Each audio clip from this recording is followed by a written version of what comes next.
Hello friends, welcome to my channel school lessons. നമ്മൾ ഈ വീഡിയോയിൽ പറയുന്നത് നിങ്ങൾക്ക് ഗണിതം വിഷയത്തിൽ കലണ്ടറുമായി ബന്ധപ്പെട്ടിട്ടുള്ള ചോദ്യങ്ങളാണ്. നമ്മൾ കലണ്ടർ റിലേറ്റഡ് വേറെയും ക്വസ്റ്റ്യൻസ് ചെയ്തിട്ടുണ്ട്. അതിൻ്റെ ലിങ്ക് വേണ്ടിയവർ നിങ്ങൾ കമൻറ്റ് ബോക്സിൽ ലിങ്ക് എന്ന് കമൻറ്റ് ചെയ്താൽ മതി. സോ നമുക്കിവിടെ ക്വസ്റ്റ്യൻസ് നോക്കാം. പൊതുവെ ക്രിസ്തു വർഷങ്ങളെ രണ്ടായിട്ട് തിരിക്കാം. അതിവർഷവുമുണ്ട്, സാധാരണ വർഷവുമുണ്ട്. ഇവിടെ ചോദിക്കുകയാണ്, ഒരു വർഷത്തിൽ എത്ര ദിവസങ്ങളുണ്ട്? എത്രയാണ്? നിങ്ങൾക്കറിയാം, 365 ദിവസങ്ങളാണ് ഒരു സാധാരണ വർഷത്തിലുള്ളത്. എന്നാൽ ഒരു അതിവർഷത്തിൽ എത്ര ദിവസങ്ങളാണുള്ളത്? ഒരു അതിവർഷത്തിൽ 366 ദിവസങ്ങളാണ് ഉണ്ടാവുക. ഓക്കെ, ഇത് 4 വർഷം കൂടുമ്പോഴാണ് ഒരു അതിവർഷം വരുന്നത്. 4 വർഷം കൂടുമ്പോൾ ഫെബ്രുവരിയിൽ 29 ദിവസങ്ങളുണ്ടാവും. അങ്ങനെയാണ് അതിവർഷത്തിൽ 366 ദിവസങ്ങളാവുന്നത്. ഓക്കെ, ഇതൊക്കെ ഒന്ന് മനസ്സിലാക്കി വെക്കുക. ഇങ്ങനെ ഡയറക്റ്റ് ആയിട്ട് ചോദിച്ചിട്ടില്ലെങ്കിലും നിങ്ങൾക്ക് മറ്റുള്ള ചോദ്യങ്ങളിൽ ആവശ്യം വരും. അതിവർഷത്തിൽ ഫെബ്രുവരിയിൽ എത്ര ദിവസങ്ങളുണ്ട്? ഫെബ്രുവരിയിൽ സാധാരണ 28 ദിവസമാണുള്ളത് അല്ലേ? മറ്റു മാസങ്ങളിലൊക്കെ 30, 31 ആണെങ്കിൽ ഫെബ്രുവരിയിൽ 28 ആണ്. പക്ഷേ 4 വർഷങ്ങൾ കൂടുമ്പോൾ, അതായത് അതിവർഷത്തിൽ ഫെബ്രുവരിയിൽ 29 ദിവസങ്ങളുണ്ടാവും. സോ ഇവിടെ ഉത്തരം 29 എന്നാണ്. അടുത്ത ചോദ്യം 2016, 2000, 2020, 2018 ഇതിൽ അതിവർഷം അല്ലാത്തത് ഏത്? സോ അതിവർഷം അല്ലാത്തതാണ് ചോദിച്ചത്. നമുക്ക് ഒരു നൂറ്റാണ്ട് തന്നിട്ട് അത് അതിവർഷമാണോ എന്ന് കാണാൻ വേണ്ടിയിട്ട് 4 കൊണ്ട് ഹരിക്കാം. 4 കൊണ്ട് ഹരിച്ചിട്ട് നമുക്ക് ശിഷ്ടം 0 കിട്ടുകയാണെങ്കിൽ അത് അതിവർഷമാണ്. ഇപ്പോൾ 2016 4 കൊണ്ട് ഹരിക്കുക.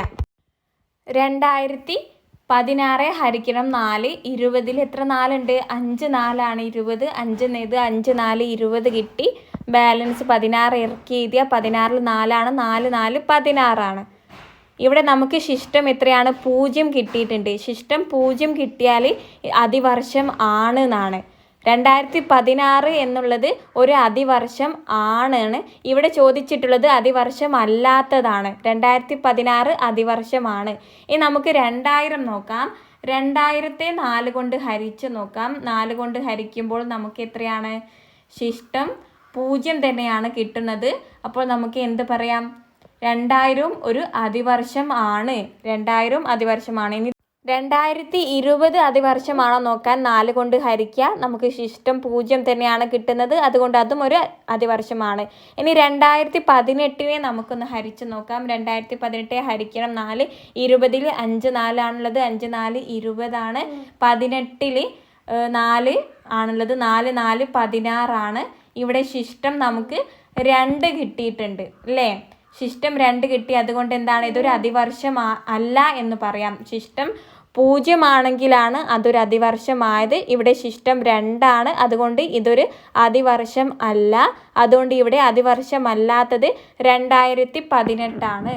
ഏതൊരു കൊല്ലം വർഷം തന്നിട്ടും നിങ്ങളോട് അതിവർഷമാണോ എന്ന് ചോദിച്ചാൽ, അല്ലെങ്കിൽ അതിവർഷമല്ലാത്തത് എന്ന് ചോദിച്ചാൽ, നിങ്ങൾ ഹരിച്ചു നോക്കുക.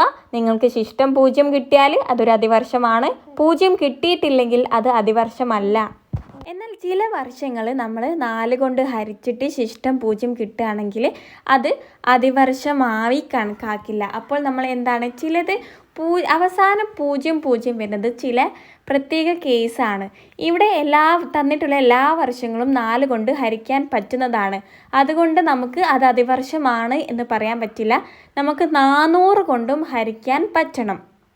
അതായത് ഇവിടെ തന്നിട്ടുള്ള എല്ലാ വർഷങ്ങളെയും നമുക്ക് 400 കൊണ്ട് ഹരിക്കാൻ പറ്റിയാലാണ് അത് അതിവർഷമാവുന്നത്. ഇവിടെ 2100നെ നമുക്ക് 400 കൊണ്ട് ഹരിക്കാൻ കഴിയില്ല. അതുകൊണ്ട് അതൊരു അതിവർഷം അല്ല എന്ന് പറയാം. അതായത് ഒന്നുകൂടി പറയാം, നിങ്ങൾക്കൊരു ചോദ്യം തന്നു. അപ്പോൾ നിങ്ങൾ എന്ത് നോക്കുക? ആദ്യം 4 കൊണ്ട് നമുക്ക് ഹരിക്കാൻ പറ്റുമോ എന്ന് നോക്കുക. പറ്റില്ലെങ്കിൽ അതൊരു അതിവർഷമല്ല. 0 കിട്ടിയിട്ടില്ല, നിങ്ങൾക്ക് 1 1 ആണ് കിട്ടിയത് എങ്കിൽ അതൊരു അതിവർഷം അല്ല എന്ന് പറയാം. ഇനി നിങ്ങൾക്ക് 0 ആണ് കിട്ടിയതെങ്കിൽ ഇനി ഒരു കാര്യം കൂടി നോക്കാം. നമുക്കതൊരു അതിവർഷമാണ് എന്ന് തീർച്ചയാക്കി പറയാൻ പറ്റില്ല. നമുക്ക് അടുത്ത സ്റ്റെപ്പ് കൂടി നോക്കണം. അവസാനം നിങ്ങൾക്ക് തന്നിട്ടുള്ള അവസാനത്തിൽ പൂജ്യം ആണോ എന്ന് നോക്കുക. അതായത് 2000, 2100 അങ്ങനത്തെ വർഷങ്ങളാണോ നിങ്ങൾക്ക് ചോദ്യത്തിൽ തന്നിട്ടുള്ളത് എന്ന് നോക്കുക. അങ്ങനെ പൂജ്യങ്ങൾ കൊണ്ട് അവസാനിക്കുന്ന വർഷം അല്ലെങ്കിൽ അതൊരു അതിവർഷമാണ്. ഇനി വേറെ ഒന്നും നോക്കണ്ട, അതൊരു അതിവർഷമാണെന്ന് പറയാം. പൂജ്യങ്ങൾ ഉണ്ടെങ്കിൽ നിങ്ങൾ എന്ത് നോക്കണം? അത് 400 കൊണ്ട് ഹരിക്കാൻ പറ്റുമോ എന്ന് നോക്കണം. 400 കൊണ്ട് ഹരിക്കാൻ പറ്റുമെങ്കിൽ അതൊരു അതിവർഷമാണ്, പറ്റില്ലെങ്കിൽ അതൊരു അതിവർഷം അല്ല. ഇപ്പോൾ കൺഫ്യൂഷൻ മാറിയല്ലോ, മനസ്സിലായല്ലോ? അതായത് ഒന്ന് ചുരുക്കി പറയാം, നിങ്ങൾക്ക് തന്നിട്ടുള്ള ചോദ്യത്തെ 4 കൊണ്ട് ഹരിക്കുക, എന്നിട്ട് 0 കിട്ടുന്നതെങ്കിൽ അതൊരു അതിവർഷമാണ് എന്നാണല്ലോ. പക്ഷെങ്കിൽ 0 കിട്ടിയാലും നിങ്ങളുടെ ചോദ്യം 0 അവസാനിക്കുന്നതെങ്കിൽ നിങ്ങൾ ഒരു സ്റ്റെപ്പ് കൂടി നോക്കണം, 400 കൊണ്ടും കൂടി ഹരിച്ച് നോക്കുക. അപ്പോൾ 400 കൊണ്ട് ഹരിക്കാൻ പറ്റിയാൽ അതൊരു അതിവർഷമാണ്. ഇപ്പോൾ 2016 4 കൊണ്ട് ഹരിക്കാൻ പറ്റും, അവസാനം പൂജ്യങ്ങളിലല്ല അവസാനിക്കുന്നത് 2016 എന്നുള്ളത്. അതുകൊണ്ട് തന്നെ അതൊരു അതിവർഷമാണ് എന്ന് പറയാം. 2100 4 കൊണ്ട് ഹരിക്കാൻ പറ്റും, നമുക്ക് 0 4 കൊണ്ട് ഹരിക്കുമ്പോൾ കിട്ടുന്നത്. പക്ഷേ അതൊരു അതിവർഷമാണെന്ന് ഉറപ്പിക്കാൻ പറ്റില്ല, ഇവിടെ 0 അവസാനിക്കുന്നത്. അതുകൊണ്ട് നമ്മൾ 400 കൊണ്ട് ഹരിക്കാൻ പറ്റുമോ എന്ന് നോക്കണം. ഹരിക്കാൻ പറ്റില്ല, അതുകൊണ്ട് അതൊരു അതിവർഷമല്ല. 400 കൊണ്ടും ഹരിക്കാൻ പറ്റുമെങ്കിൽ മാത്രമേ അതൊരു അതിവർഷമാവുള്ളൂ. ഇവിടെ 400 കൊണ്ട് ഹരിക്കാൻ പറ്റില്ല, അതൊരു അതിവർഷമല്ല. ഇനി 2000 നോക്കാം. 4 കൊണ്ട് ഹരിക്കുക, 4 കൊണ്ട് ഹരിക്കാൻ പറ്റും, 0 കിട്ടുന്നത്. പക്ഷേ അവിടെ നമുക്ക് ഇതൊരു അതിവർഷമാണ് എന്ന് തീർച്ചയാക്കി പറയാൻ പറ്റില്ല, 0 അവസാനിക്കുന്നത്. അതുകൊണ്ട് നമ്മൾ 400 കൊണ്ട് ഹരിക്കാൻ പറ്റുമോ നോക്കണം. 2000-നെ 400 കൊണ്ട് ഹരിക്കാൻ പറ്റും, അതുകൊണ്ട് അതൊരു അതിവർഷമാണ്. ഇപ്പോൾ നിങ്ങൾക്ക് ഡൗട്ട്സ് എല്ലാം ക്ലിയർ ആയല്ലോ? 4 കൊണ്ടും 400 കൊണ്ടും ഹരിക്കാൻ പറ്റുമെങ്കിൽ മാത്രമേ അതൊരു അതിവർഷമാവുകയുള്ളൂ. നമുക്കിനി 2 ചോദ്യങ്ങൾ കൂടി നോക്കിയാലോ. 2024 ഒരു അതിവർഷമാണോ എന്നാണ് ചോദ്യം. അങ്ങനെ ചോദിക്കുമ്പോൾ നമ്മൾ ആദ്യം എന്താണ് നമ്മൾ നോക്കേണ്ടത്? 4 കൊണ്ട് ഹരിക്കാൻ പറ്റുമോ എന്ന് നോക്കിയാൽ മതി. 2024 0 അവസാനിക്കുന്നത്. അതുകൊണ്ട് തന്നെ നമ്മൾ ഇവിടെ 4 കൊണ്ട് ഹരിക്കാൻ പറ്റുമോ എന്ന് മാത്രം നോക്കിയാൽ മതി. 2024 ഹരിക്കണം 4 ചെയ്യാം. നമുക്ക് ഹരിക്കാൻ പറ്റും, ഹരിക്കുമ്പോൾ 0 കിട്ടുന്നത്. അതുകൊണ്ട് തന്നെ ഇതൊരു അതിവർഷമാണ് എന്ന് പറയാം. ഇനി അടുത്തതാണ് 1900 എന്നുള്ളത്. ആദ്യം നമ്മൾ ഇതിനെ 4 കൊണ്ട് ഹരിക്കാൻ പറ്റുമോ എന്ന് നോക്കണം, പിന്നെ 400 കൊണ്ടും ഹരിക്കാൻ പറ്റുമോ എന്ന് നോക്കണം. രണ്ടും ഹരിക്കുമ്പോൾ 0 കിട്ടിയാൽ മാത്രമേ ഇതൊരു അതിവർഷമാവുകയുള്ളൂ. ഓക്കെ, 0 അവസാനം വന്നതുകൊണ്ട് 400 കൊണ്ടും നമ്മൾ ഹരിച്ചു നോക്കണം. നമുക്ക് 1900-നെ 4 കൊണ്ട് ഹരിക്കാൻ പറ്റും, പക്ഷേ 0 ഉള്ളത് കൊണ്ട് 400 കൊണ്ടും ഹരിച്ചു നോക്കുക. 400 കൊണ്ട് ഹരിക്കാൻ പറ്റില്ല, അതുകൊണ്ട് ഇതൊരു അതിവർഷമല്ല എന്ന് പറയാം. ഓക്കെ, ഇതിൽ 365 ദിവസമാണ്, ഇതൊരു അതിവർഷമല്ല. ഓക്കെ, ഇത് നിങ്ങൾക്കുള്ളൊരു ചോദ്യമാണ്. 2400 ഒരു അതിവർഷമാണോ? 2023 ഒരു അതിവർഷമാണോ?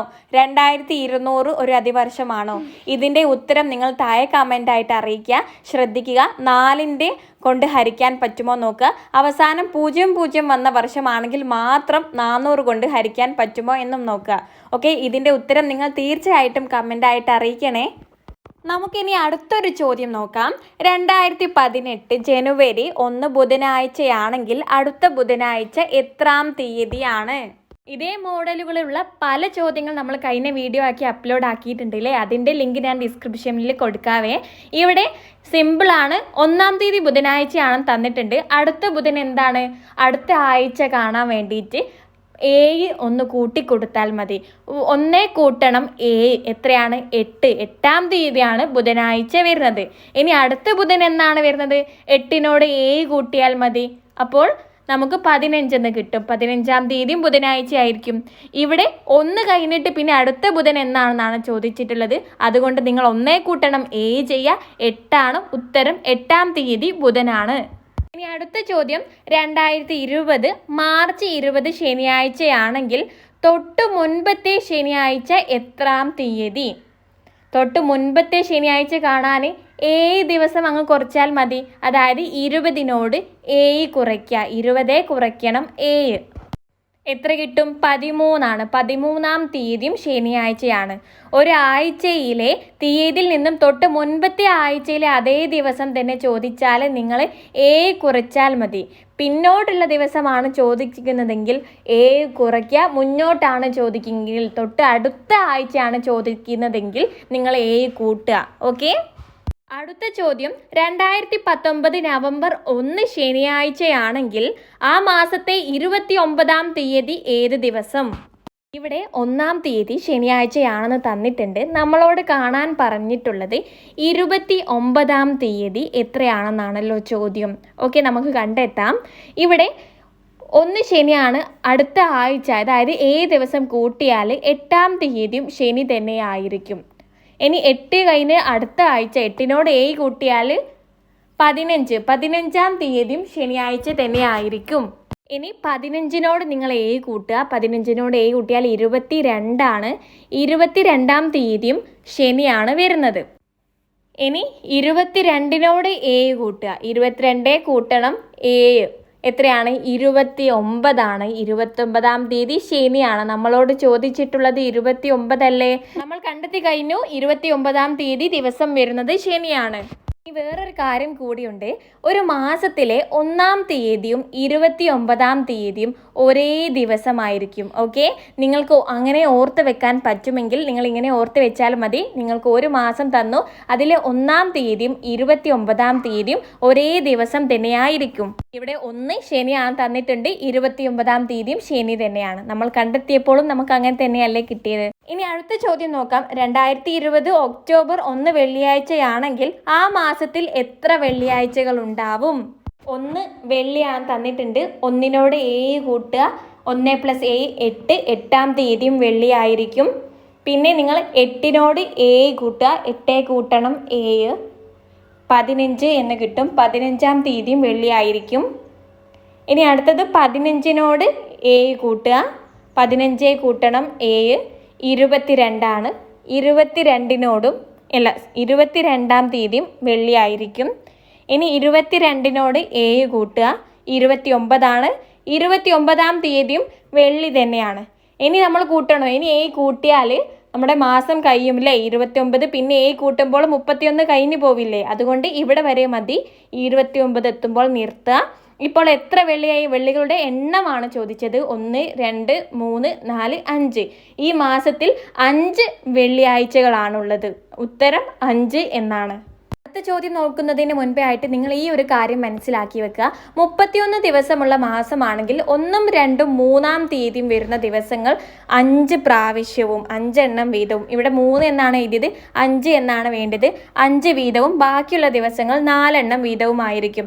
ഇനി 30 ആണെങ്കിലോ 30 ദിവസങ്ങൾ വരുന്ന മാസത്തിൽ 1-ാം തീയതിയും 2-ാം തീയതിയും മാത്രമാണ് 5 എണ്ണം ഉണ്ടാകുക. ബാക്കിയുള്ളവ 4 എണ്ണം വീതമായിരിക്കും. ഇനി സാധാരണ വർഷത്തിൽ ഫെബ്രുവരിയിൽ എല്ലാ ദിവസവും 4 എണ്ണം വീതമായിരിക്കും. ഇനി ഒരു അതിവർഷമാണെങ്കിൽ 1-ാം തീയതി വരുന്ന ദിവസം മാത്രം 5 എണ്ണമായിരിക്കും. ബാക്കിയൊക്കെ 4 എണ്ണം വീതമായിരിക്കും. നമുക്ക് ചോദ്യം നോക്കാം. 2019 ഡിസംബർ 1 ഞായറാഴ്ചയാണെങ്കിൽ 5 എണ്ണം വീതം വരുന്ന ദിവസങ്ങൾ ഏതെല്ലാം? നമുക്കറിയാം ഡിസംബർ മാസം എന്ന് പറയുന്നത് 31 ദിവസങ്ങളുള്ളതാണ്. 31 ദിവസമുള്ള മാസത്തിൽ 1-ാം തീയതി 2-ാം തീയതി 3-ാം തീയതി 5 ദിവസങ്ങൾ ഉണ്ടാവും. ബാക്കിയുള്ളവ 4 ഉണ്ടാവുക. ഇവിടെ 5 ദിവസങ്ങൾ ഏതൊക്കെയാണ്? 1-ാം തീയതി 2-ാം തീയതി 3-ാം തീയതി. 1 ഞായറാണ് തന്നിട്ടുണ്ട് എങ്കിൽ 2 എന്തായിരിക്കും? തിങ്കളായിരിക്കും. 3 ചൊവ്വയായിരിക്കും. ഈ 3 ദിവസങ്ങളും 5 എണ്ണം വീതമുണ്ടാവും. ഉത്തരം ഞായർ, തിങ്കൾ, ചൊവ്വ എന്നാണ്. മനസ്സിലായല്ലോ? അടുത്ത ചോദ്യം, 31 ദിവസമുള്ള ഒരു മാസത്തിൽ 5 ഞായറാഴ്ചയും 5 തിങ്കളാഴ്ചയും 5 ചൊവ്വാഴ്ചയും ഉണ്ട്. ആ മാസത്തിലെ 1-ാം തീയതി ഏത് ദിവസമായിരിക്കും? 31 ദിവസമുള്ള മാസത്തിൽ 1 2 3 തീയതികളാണ് 5 എണ്ണമായിട്ട് വരുന്നത്. സോ ഇവിടെ 1-ാം തീയതി വരുന്നത് ഞായറാണ്. അടുത്ത ചോദ്യം, ജൂലൈ 1 ചൊവ്വാഴ്ചയാണെങ്കിൽ ആ മാസം എത്ര വ്യാഴാഴ്ചകൾ ഉണ്ടാവും? ജൂലൈ എന്ന് പറയുന്നത് 31 ദിവസമുള്ള മാസമാണല്ലോ. അതുകൊണ്ട് തന്നെ 1-ാം തീയതി 2-ാം തീയതി 3-ാം തീയതിയാണ് 5 പ്രാവശ്യമായിട്ട് 5 എണ്ണമായിട്ട് വരുന്നത്. 1-ാം തീയതി ചൊവ്വയാണെങ്കിൽ 2-ാം തീയതി ബുധനാണ്, 3-ാം തീയതി വ്യാഴമാണ്. വ്യാഴാഴ്ചകൾ എത്ര എണ്ണം ഉണ്ടാവും? 5 എണ്ണം ഉണ്ടാവും. മനസ്സിലായല്ലോ? അടുത്ത ചോദ്യം, 2019 ആഗസ്റ്റ് 2-ാം തീയതി ചൊവ്വാഴ്ച. ആ മാസത്തിൽ എത്ര ചൊവ്വാഴ്ചകൾ ഉണ്ടാവും? നിങ്ങൾ ഓരോ മാസവും എത്ര ദിവസങ്ങളാണ് ഉണ്ടാവുക എന്ന് നിങ്ങൾ കറക്റ്റായിട്ട് പഠിച്ചു വെക്കണേ.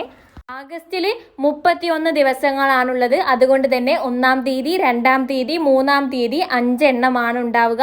ഇവിടെ 2-ാം തീയതി ചൊവ്വയാണ്. അതുകൊണ്ട് തന്നെ ചൊവ്വ 5 എണ്ണം ഉണ്ടാവും. ഉത്തരം 5 എന്നാണ്. ഇനിയും നമുക്ക് കലണ്ടറുമായി ബന്ധപ്പെട്ടിട്ടുള്ള ഒരുപാട് ചോദ്യങ്ങൾ ചെയ്യാനുണ്ട്. അതൊക്കെ പാർട്ട് 2 ആയിട്ട് അപ്ലോഡ് ചെയ്യുന്നതാണ്. നിങ്ങളടുത്ത് ഈ വീഡിയോയിൽ ഒരു ചോദ്യം ചോദിച്ചിരുന്നു. അതിൻ്റെ ആൻസർ നിങ്ങൾ കമൻ്റായിട്ട് അറിയിക്കാൻ മറക്കരുത്. നിങ്ങൾക്ക് ഈ വീഡിയോ ഇഷ്ടമായി ലൈക്ക് ചെയ്യണേ. So that's all. Thank you friends.